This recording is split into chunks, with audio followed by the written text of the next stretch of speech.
Flutes. Do you ever think about flutes? Not the playing flutes, but flutes on your tools. I think about them all the time because there's one thing that you really need to watch out for when you're starting to buy tools. When you're going out and getting new tools, you want to get the cheap ones and do whatever you want. Take a really close look at the flute. Now, these are some old tools I've got down here, these two. But if you look in here, you can see lines, ripples, right? Okay. You can also see some in this one, but not as much. Everything wants to roll here. And then when you look at this one, this is a D-Way tool. You can see that it's highly polished. It really shines. Well, think about this. You work really hard to sharpen this tool to get it as sharp as you can. If the flute inside is like this and has the ripples in it, you're only going to be as sharp as the inside of the flute.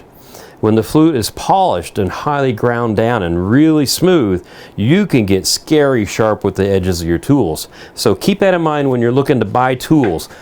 Don't just look at the cutting edge and everything else. Look at the flutes and see how well milled they are.